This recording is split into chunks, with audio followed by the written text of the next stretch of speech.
Welcome back. I'm Max Bergman, director of the Stewart Center and Europe-Russia-Eurasia program at CSIS. And I'm Maria Snegovaya, senior fellow for Russia and Eurasia. And you're listening to Russian Roulette, a podcast discussing all things Russia and Eurasia from the Center for Strategic International Studies.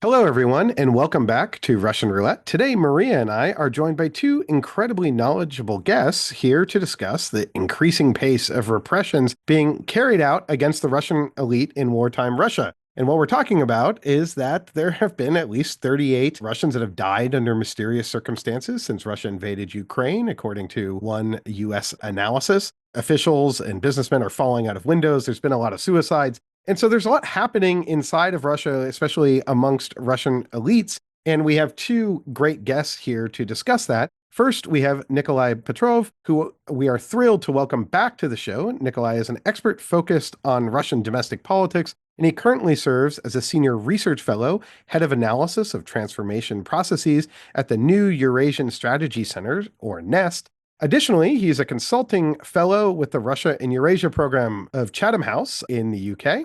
Next, we're thrilled to welcome Mikhail Troitskiy to the show. Mikhail is currently a visiting professor at the Fletcher School of Law and Diplomacy at Tufts University and has also held positions at Harvard and the University of Wisconsin-Madison. Before arriving in the United States in 2022, Mikhail was a school dean and associate professor of international politics at MGIMO University in Moscow. Thank you both for joining us, and let's jump right in. Maria, maybe I'll turn it over to you to kind of maybe introduce the topic a bit, actually, and to discuss what's going on in Russia. Of course, it's important to flag for our audiences why elites matter so much. Well, in a autocratic setting like Russia's and historically dominated by the state, especially in the foreign policy realm, a lot of decision-making is concentrated on top of the power circles. And of course, especially in light of this horrible war in Ukraine, it's highly important to understand who the key decision makers are and to what extent the broader elite circles do have an impact on policy making with very direct policy implications, right? For example, to what extent sanctions would affect these groups. All of that is conditional on their background. That's exactly why we really want to understand more about the background of the elites. And there are a lot of great scholars helping us to do that, including our participants for today's podcast. Now, just recently, coincidentally with our podcast, an investigative media outlet project that's very renowned has published a new database of 1,329 Russian elites. They studied their biographies and they find out something very interesting and perhaps unconventional about the Russian elites. I just want to quickly sum up the results and then have our guests comment on them. First, they discovered that nepotism fully dominates Russian elites. About 3/4 of the data set have relatives embedded in state structures, primarily in such institutions as parliament and the Kremlin, more broadly understood, but also other institutions. There's a lot of several ruling dynasties, so almost like inherited monarchy sort of style aristocracy that exist in top power structures. They identify 25 such families that have more than 20 members in government, including Ramzan Kadyrov's family, Putin's extended family, and so on. They also confirm my previous research on continuity of the Soviet elites on top of Russian ruling circles by demonstrating significant presence of those with links to the Soviet officials. And they actually come up with a number exactly similar to our number with publication of Post-Soviet Affairs with Kirill Petrov. About 60% of current Russian officials come from Soviet-era bureaucratic dynasties. Dmitry Peskov, for example, exemplifies this continuity as a descendant of a prominent Bolshevik and intelligence family. And presidential administration in particular is heavily dominated by this group. So it's important because this is where decision-making is often concentrated. And they also show a lot of criminal ties. 1 in 10 Russian lawmakers have criminal ties. And more than that, perhaps it's not random because they might be deliberately purchasing their seats in power in parliament in order to avoid prosecution. And a lot of other findings. I highly recommend our audiences to explore this database. It's an important contribution to the existing analysis. But I would like our guests to please comment on it. Nikolay, if I may start with you. We've learned a lot of new things. To what extent these findings something that we've already known, and to what extent you agree with them?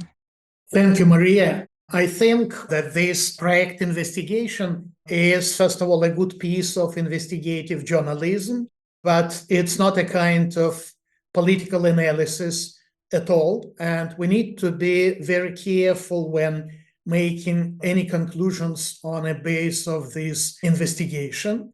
They do start their story with citing Olga Krishtanovskaya, who used the term militocracy in her publications with Stephen White a while ago. And the idea was to calculate the share of persons with, I would say, Czech secret services rather than military background around Putin. And this share was increasing all the time. And now we do see another share of relatives, including distant relatives, which can work in some cases and which doesn't work in other cases. It's not necessarily a kind of nepotism, because these careers can be connected to any relative support or cannot be connected. And I would say that managerial corporation and managerial elite is a kind of professional corporation like any other. And we are not surprised to see actors dynasties or military dynasties. So managerial dynasties are similar. And of course, we should differ between federal elite members and regional elite members. So out of these 25 ruling dynasties, as they put it, 10 dynasties are Northern Caucasian dynasties, which are expanded families, real clans consisting of relatives, so Northern Caucasus. And it's funny to hear these names as of ruling dynasties in Russia. And I would say that, in my view, in the United States, we do have more evidences of ruling political dynasties than in present-day Russia, not to speak about France and Britain. And I would not use this term in case of Russia because they are of single usage and will not see a majority of them after disappearance of Vladimir Putin. So in my view, it's very understandable signal that Putin is short of any reserves, personnel reserves, to make new appointments. That's why he looks around and he uses his distant relatives. He is using his bodyguards who are around him 24/7. But it doesn't mean that it's a kind of real dynasty. So thank you so much for that much needed, definitional and theoretical clarification. And I think that it's an important comment that, especially when it comes to elite analysis, we should be very careful defining, right, who we mean by elites, because there's a lot of discussion about that. There's a lot of different streams of scholarship. The data sets that we're focusing on, and also the type of regime, to the extent, right, really we can think of these actors as being dependent or independent, autonomous in that context. Thank you, Nikolay. Mikhail, off to you, if perhaps you have any comments on the project. Yeah, I would second Nikolay's major point, and it is that elite carryover from ancien regime isn't so uncommon in world history, and especially in the history of great powers undergoing domestic upheaval.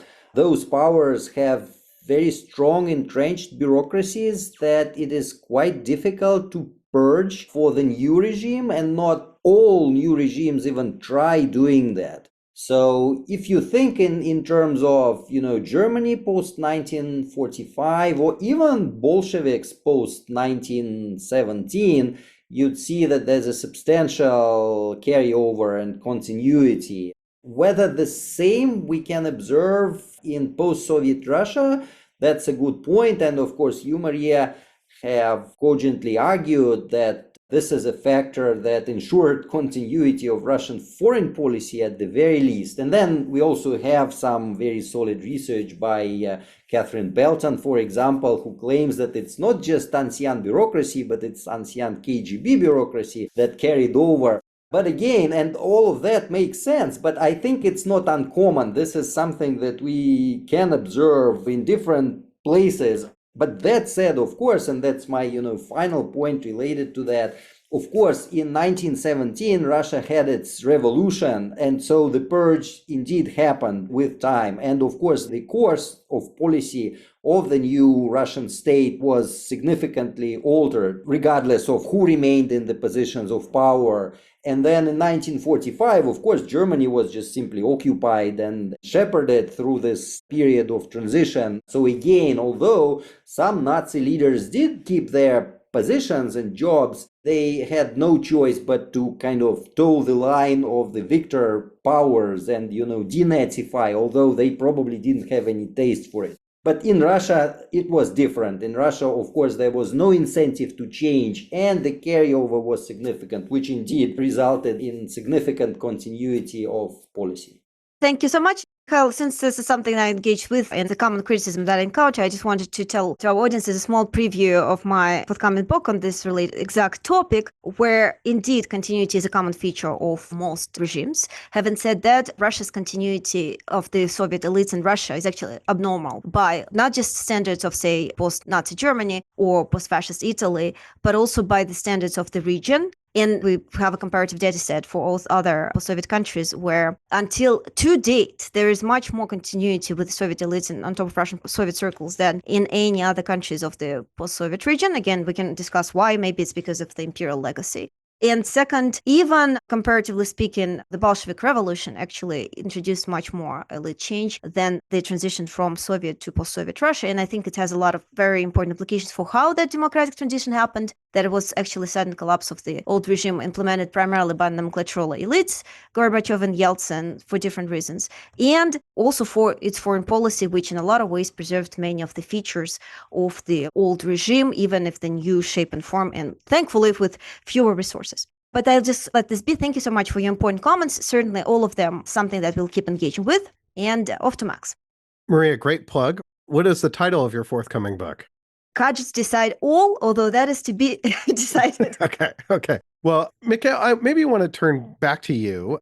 I guess I have a broader question of, do the Russian elites matter when it comes to the policy and decision-making of the Kremlin? Of course, they matter in implementing a policy, but do they matter in the actual policy-making and decision-making that we see coming out of the Kremlin? You had a very, I think, interesting piece in Post-Soviet Affairs. You argued that Russia's globally integrated elites, the technocrats, the oligarchs, the business leaders and policy professionals, they remained passive and unprepared before the 2022 full-scale invasion of Ukraine, not because they lacked information, were resigned, or were intimidated, but because the Kremlin deliberately misled them through a dual-track signaling strategy. Could you please sort of maybe elaborate on your argument of why did this strategy work? Did it work? And how have the elites reacted to that? And does the Kremlin feel concerned about perhaps losing some of the loyalty of this elite class?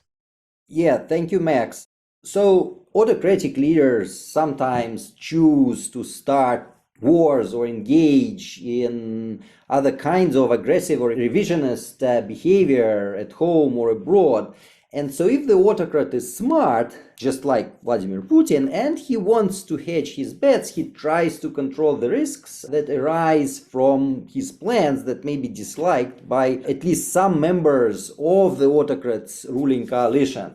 And so the autocrats certainly have leverage over his coalition members, especially if he's a dictator. And he can dispose painlessly of many of them without problem, but he may be vulnerable to their premature defection or loss of their support in the lead up to an invasion of another country or some such action. And we indeed have historical record of cascades of elite defections in patronal regimes. Some very good political scientists provided several examples. So the autocrat needs to keep those members demobilized and careless before the storm hits. And in contemporary world, it's hard to prepare for a full-scale war in secret. Your preparations would inevitably be evident to many. And as we know, Russia was massing troops on the ground and prepositioning equipment on the border with Ukraine for no less than 9 months before the February 2022 invasion. Now, Russia had a whole class of globalized or globally exposed or globally integrated, as you put it, Western connected elites that had major assets in Western countries and who received essential services in the West and who could not imagine their lives in a situation of rupture of Russia's ties with EU countries, Great Britain, the United States, and others. And this group, and especially its representatives in top government and business positions, was characterized by many expert observers as very influential before the war. And indeed, some smart political scientists have described Putin's way of governing as governing by networks. So unlike a junta that goes all in pursuit of a certain goal and then fails and then dissolves, usually Putin ruled by network. He was keen not to allow for accountability of major representatives of his elites, and especially those whom he was using as mediators in relations with the West, as competent managers of the Russian economy, of the private enterprises that he himself was rumored to have a stake in, right? And at the same time, Russia's mass public and powerful national hawkish elites that Putin also had to respect approved of the increasingly hostile rhetoric vis-à-vis Ukraine and the West, as well as military preparations on the ground in the months preceding, the February 22 invasion. So they thought, these guys, the hawks, thought some coercive blackmail vis-à-vis NATO, the EU, and Ukraine wouldn't hurt. And all the Russian media, except for 2, maybe 3 opposition outlets, were ginning up this anti-Western and anti-Ukrainian sentiment. So what Putin did was that he set up dedicated channels to convey reassurance messages to the globalized groups in the Russian elite to lull them until the marching orders were given, in the morning of February 24, 2022. And it was impossible to conceal preparations for war. But the Kremlin proved capable of dismissing the seriousness of its intentions in the eyes of the groups that needed to be kept quiet and quiescent before they could be fully repressed. And so it was a unique moment in Russian history, aside from perhaps 1917, because the stakes for several million globally exposed people and their top tier in the Russian government have never been so high. Like $10 billion were lost, and opportunities that they had been creating for decades were to be squandered. And the storm that would take all of that away from them was gathering in plain sight, and yet they somehow remained demobilized. So I argue in the article that based on existing research in formal economic modeling, some marketing studies, political campaigns, and so forth, a leader can organize streams of messaging in such a way as to make those signals only credible to a particular group of peoples. And this can be achieved and was achieved in Putin's pre-war messaging to Western connected elites by creating the impression that Putin's interests were aligned with those of the globalized connected elites. So he would pose as a moderate nationalist, somewhat revisionist, but committed to the status quo. And so he also set up dedicated international platforms like St. Petersburg Economic Forum or the Valdai Club, where he would consistently deny expansionist intentions and commit to partnership with the West. So the nationalist public and the hawks were not paying attention. They didn't consider those forums credible, but the Western-oriented groups thought that Putin could not lie to foreign counterparts because of the high stakes that were involved. And so on and so forth. So all of this contributed to reassurance of Western connected elites and demobilized them despite the gathering storm. They would only scramble to control damages after the invasion, but not before it. Can I just quickly jump in here, Mikhail? Thank you so much for your clarification and your very interesting article. However, one point specifically where I'm not fully convinced by your argument is that you're pointing out that 2022 was so different from all the previous instances, when in the past cases when Putin also started wars, and we have at this point on record 5 wars of different kinds that he has started, the elite's response was pretty much the same. In fact, you can argue there was somewhat more pronounced and shocked in early days of the war, and we have seen very few, but at least some defections in 2022. But in the past, 2014, 2015 in Syria, 2008 in Georgia, they more or less all created the same acquiescence among the elites. So why would we anticipate this time to be any different? The quick answer is that because in 2021 and early 22, everything happened in plain sight. In 2008, it was staged as a provocation by Georgia against South Ossetia, and the Russian troops went in, and it was gathering, but it came as a surprise. And of course, in 2014, at the height of Russia's prestige and glory, at the end of the Sochi Olympics, Putin moves to annex Crimea, that invade Ukraine. That came completely out of the blue. But the paradox of 21 and 22 was that everything was, predictable, very well predictable and obvious to Western governments, for example, some of which even leaked in a controlled way some of that intelligence. So that's the source of the paradox I'm trying to respond to. But of course, anyone is welcome to study the 2008 and 14 cases and maybe find some of the similar dynamic back then. And Nikolay, may I have you also perhaps comment on this argument? I'm wondering what your thoughts are.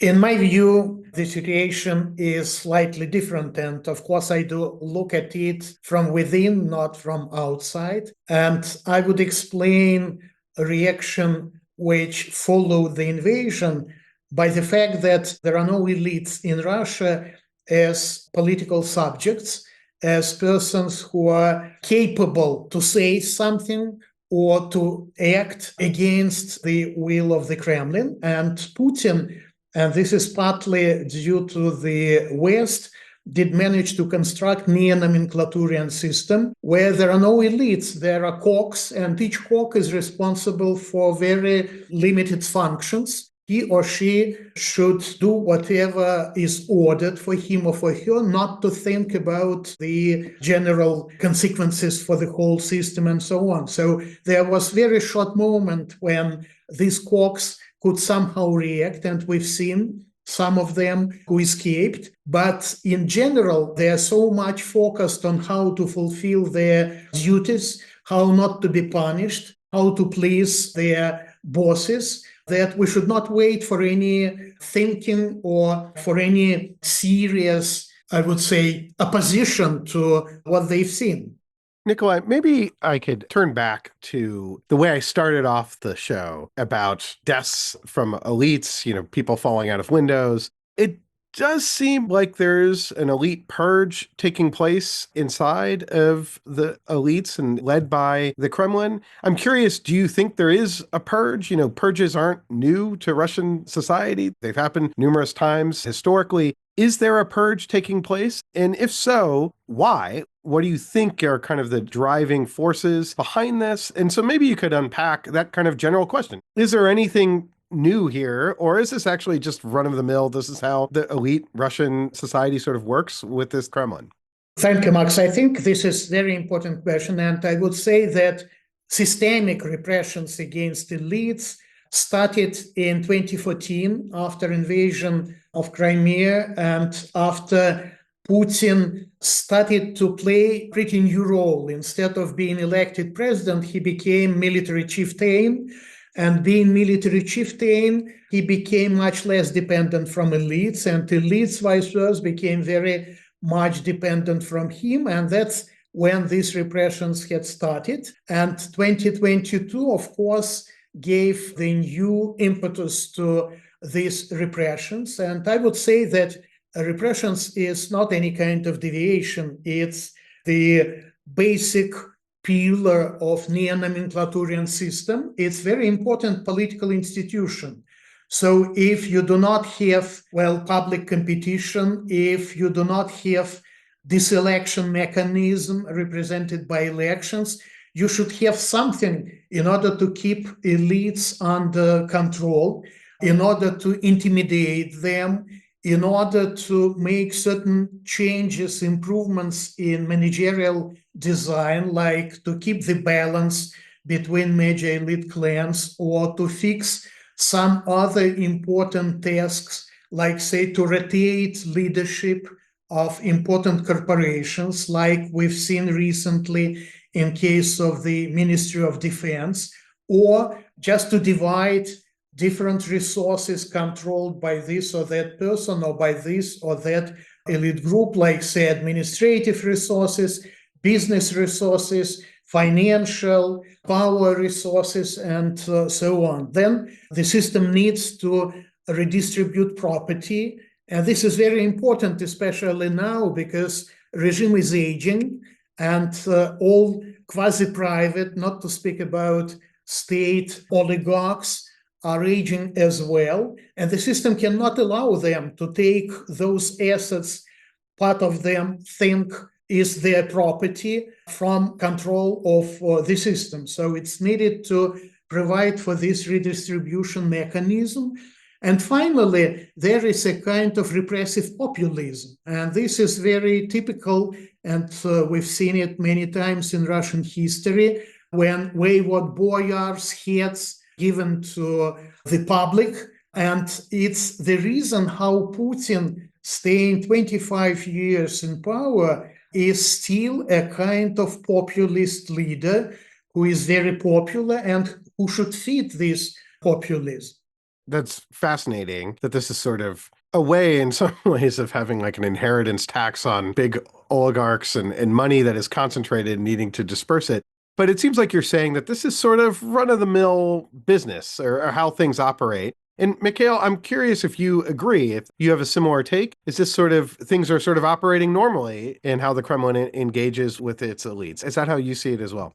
Yeah, I agree with Nikolay on the diversion hypothesis, which is that, of course, it has been generally for show, and the relatively low sort of level and profile of the, at least government officials that have been, purged, persecuted, points for me to the fact that this is kind of done to reassure the public that in wartime the government apparatus is mobilized and combating corruption like never before. And also, of course, the monetary sort of the squeeze hypothesis is there, which I also agree with. Like, in wartime, you try to squeeze whatever and whoever for resources given, this financial crunch. And of course, much of that, of the money that is being, confiscated and that is being used to bail some of those people out, about whom we may even not hear in the media. Someone was apprehended and then offered, a bail, and was released on that bail. And of course, the bail was never to be recovered. So that is clearly understandable.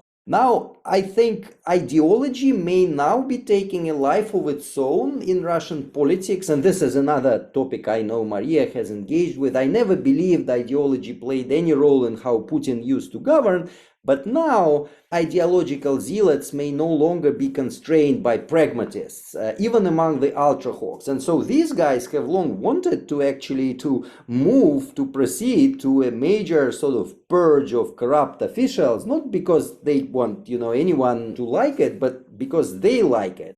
And this has acquired, a momentum of its own. And maybe very provocatively, I would end my statement by suggesting that this kind of purge may be indicative of some struggle for power, in which, by the way, the hawks unleash ideologues that call for purges, but also we are kind of seeing the system maybe getting off equilibrium and acquiring new momentum. Again, Putin used to run Russia by network. He was very careful not to change the intricate balance among factions, not to create this impression that it's dangerous to work as a regional, government official or as a federal minister. But now, as federal ministers are getting, shot or shooting themselves, and other serious executives of oil companies falling out of windows and so forth, this kind of destabilizes the system. And I wonder why would, Putin and the Kremlin allow that, given their long record of being very careful to keep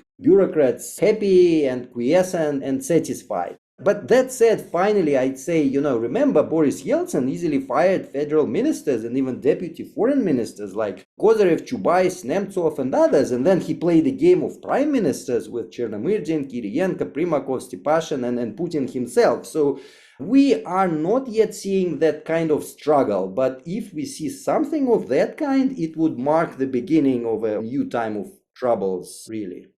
Fascinating. Thank you so much. So to follow up on that, Nikolay, on to you. Together with this effort to promote the so-called participants of the special military operations into some low-level positions of power, for our audiences, just some statistics that in the last unified voting day held in fall 2025, according to some estimates, at least 870 participants of the special military operations were nominated. who were nominated by parliamentary parties won some of the seats in government. So to what extent are we really seeing the major, maybe Stalin sort of like effort at elite reshuffling, so repressing the old guard that demonstrated some disloyalty perhaps based on your previous description, and imposing the new one, ideological one that will keep loyal through this ongoing quote-unquote cultural revolution in Russia, to create the new beautiful Russia of the future, albeit very different from the liberal imagination?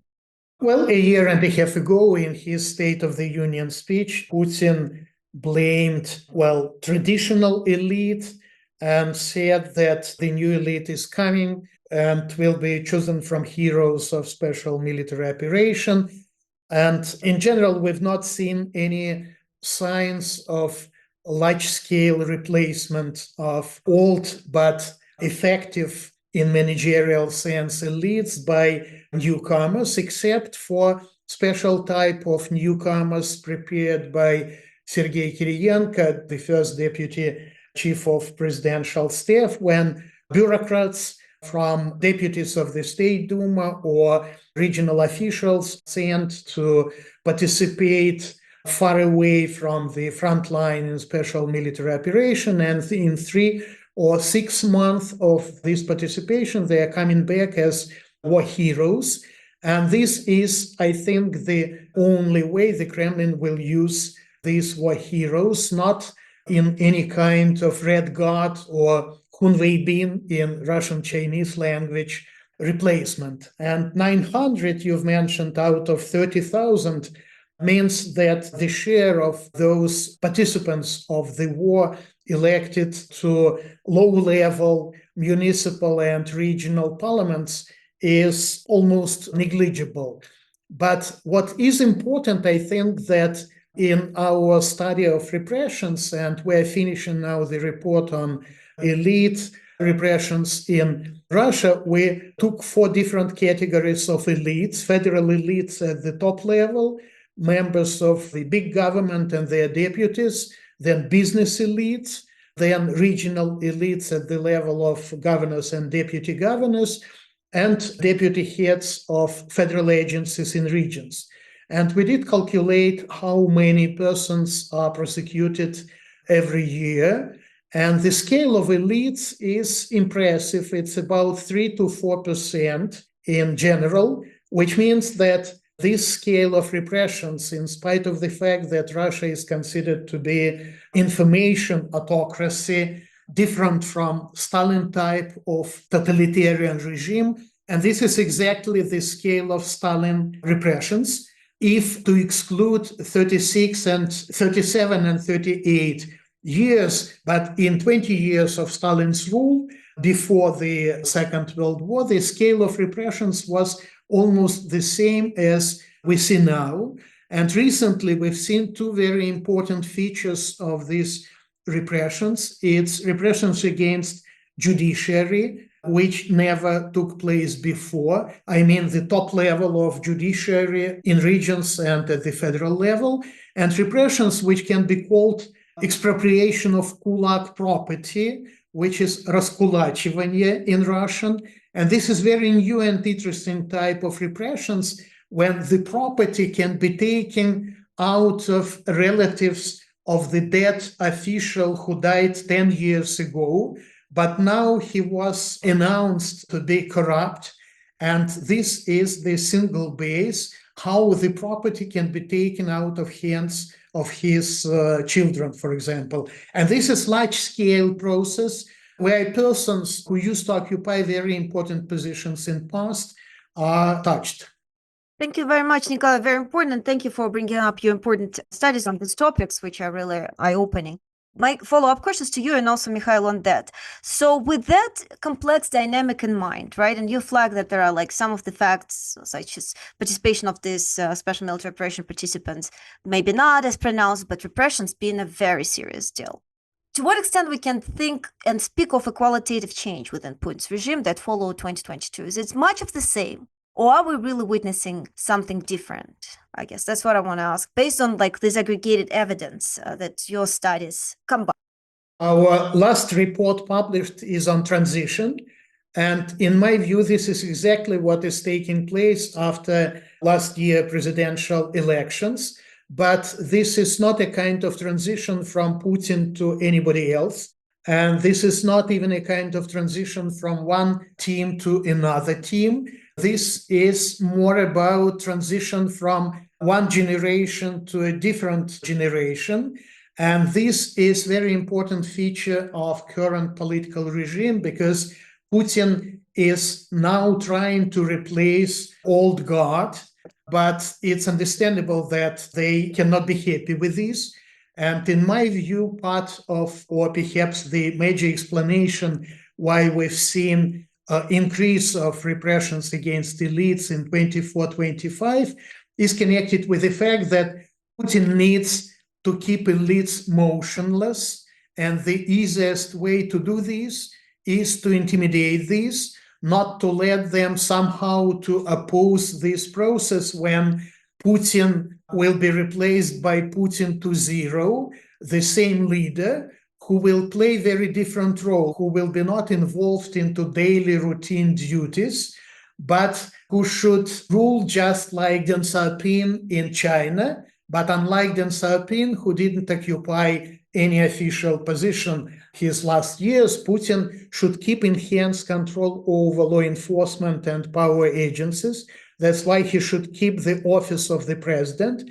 But in all other cases, I think the plan is to put the system onto autopilot regime, to define the course, to appoint this new generation of Putin's bodyguard and everybody else to keep this course, but to let Putin the opportunity to intervene in case it's needed. And this operation, in our view, should be finished by 2030, by the next presidential elections, where Putin, if something will not happen to him, will be re-elected as president of Russian Federation.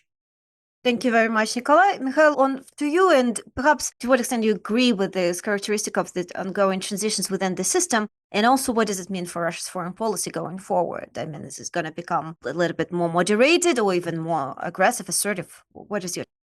Yeah, I agree that the two basic motives are basically a shakedown of relatively minor representatives of corrupt elites, and secondly, it is essentially throwing corrupt officials publicly to the dogs of the public opinion. But then I am still not seeing truly big fish getting ensnared in this process. And it seems to me as if much of the old guard is actually running this process. They are not about to leave as far as I can see. Some, younger figures are being, integrated here and there, maybe at the level of regional governors, but the federal government and the core of it, like the Security Council, if you look at who is present around the table, these are people who have been there for decades. And of course, Foreign Minister Sergei Lavrov is a great example. So that said, I do think there are signs of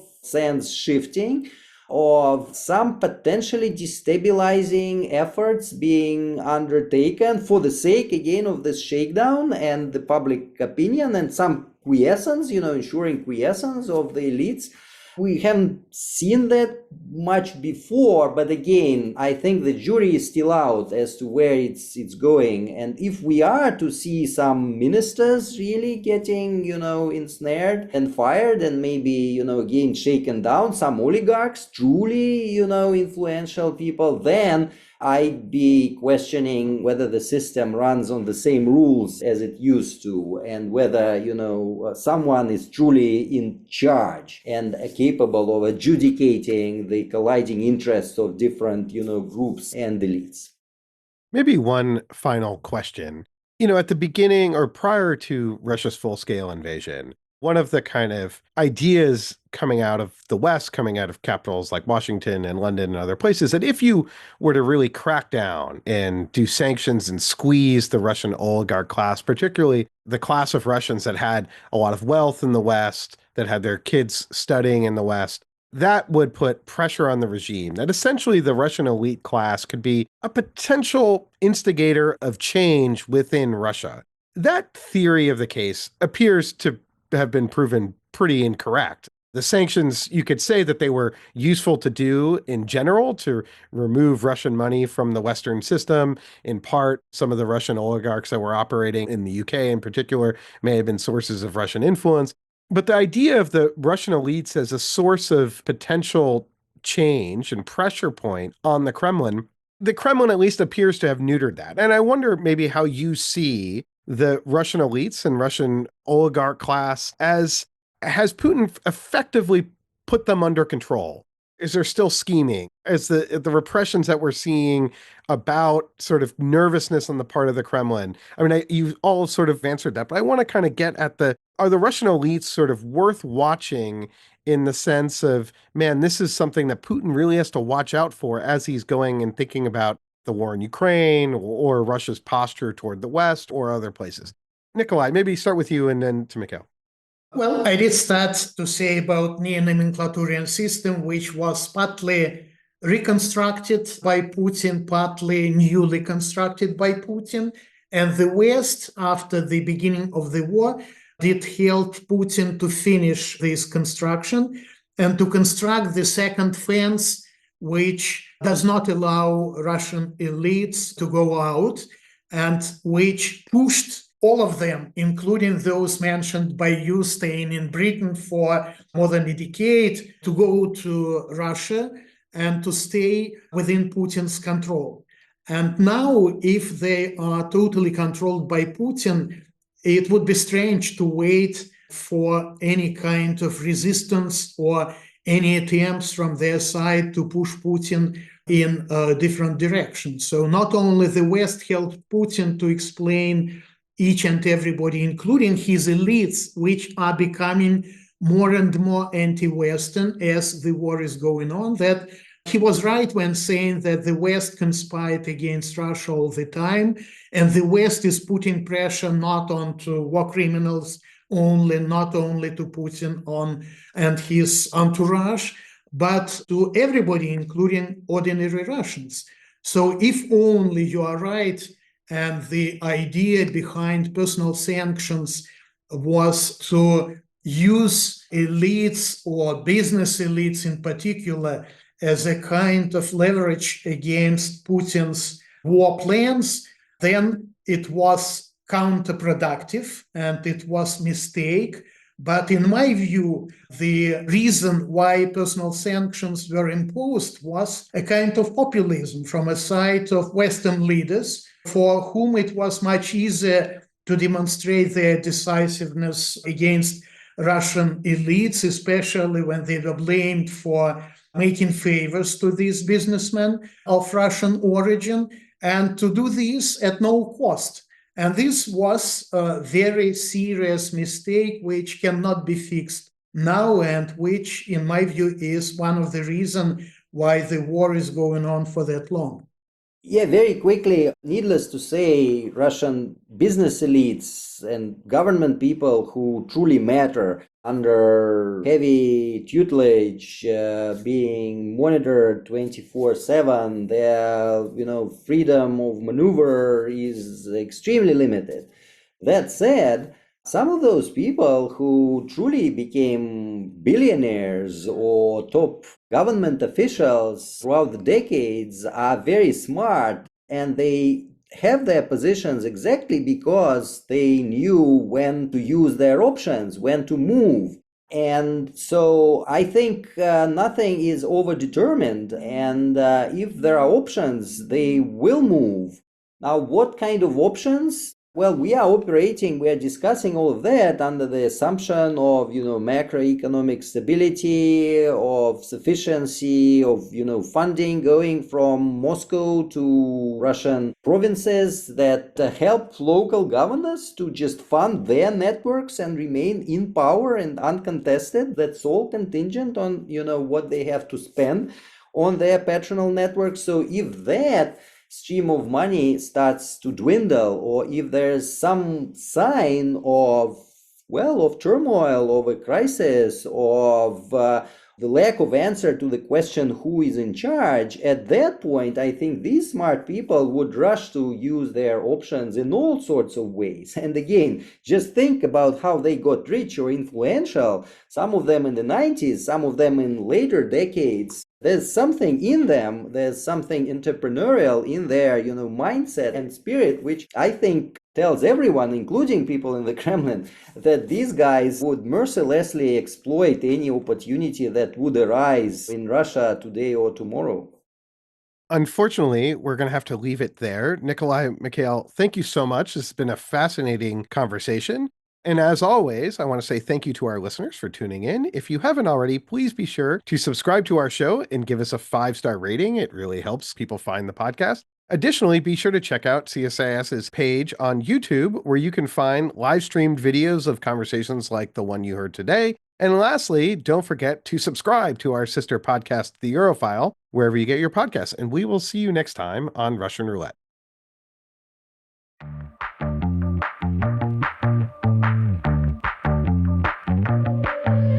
You've been listening to Russian Roulette. We hope you enjoyed this episode and tune in again soon. And be sure to check out all the latest analysis by the Europe, Russia, and Eurasia program at csis.org. Russian Roulette releases new episodes every 2 weeks on Thursdays and is available wherever you get your podcasts. So please subscribe and share our episodes online.